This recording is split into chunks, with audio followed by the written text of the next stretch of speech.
Ketika Arab Saudi berubah di bawah Pangeran Muhammad bin Salman, mereka menyadari kekeliruan itu semua.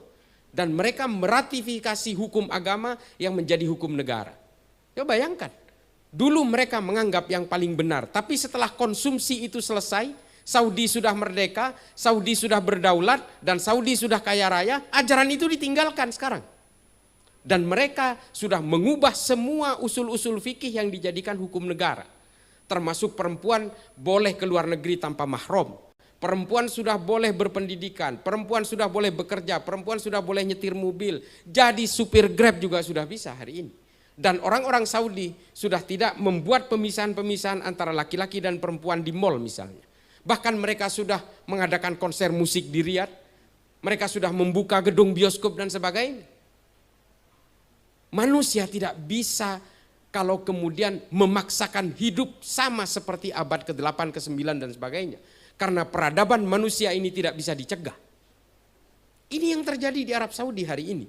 Ambiguitas dan anomali itu tercipta, kebingungan dan tercipta. Akhirnya apa? Menempatkan para pengagum dan para penganjur Wahabi di Indonesia hari ini lebih Saudi dari Saudi. Orang Saudi berusaha menjadi orang Indonesia hari ini. Mereka memberikan kebebasan-kebebasan. Hijab bahkan tidak diwajibkan di Arab Saudi hari ini kecuali di Haramain, di 2 kota suci. Dan ini dialami oleh bangsa Arab Saudi. Dan orang-orang Wahabi di Indonesia hari ini ingin mengsaudikan Indonesia. Sama seperti Saudi zaman dulu. Dan mereka berusaha memecah belah dengan mengkafir-kafirkan, membid'ah-bid'ahkan, memurtad-murtadkan. Itu semua terjadi di antara kita. Dan semuanya sudah menjadi virus menginfiltrasi kita hari ini. Mulai dari kepolisian, TNI, semua dimasuki. Pelayanan-pelayanan publik semua dimasuki. ASN semua dimasuki, kampus-kampus dimasuki, pesantren dikooptasi, termasuk pesantren kakek saya tadi. Karena apa? Karena mereka betul-betul gagal move on dari apa yang dilakukan Saudi hari ini. Peradaban manusia ini tidak bisa dicegah. Saya katakan ketika pertemuan yang pertama di GMNU, saya katakan peradaban manusia ini tidak bisa dihambat dengan hanya halal dan haram. Serius, dia berjalan dengan logikanya sendiri. Kalau kita memaksakan kepala kita tertinggal di abad pertengahan, tapi kaki kita hidup di abad milenium, pada akhirnya kita betul-betul tidak berperadaban. Coba hari ini mereka dengan gampangnya membid'ahkan sana sini, sementara mereka hidup 100% dengan dunia bid'ah. Munafik. Ini yang mereka lakukan.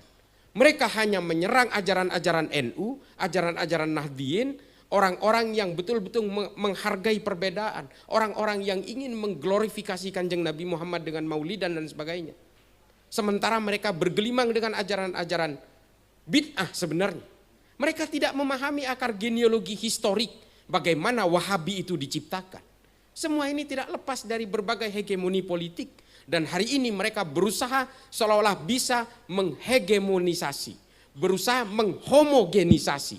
Orang se-Indonesia mau diwahabikan semua. Ini terjadi di sini. Orang-orang NU hari ini, saya tidak menganggap NU ini sebagai seorang malaikat yang paling benar. Tidak.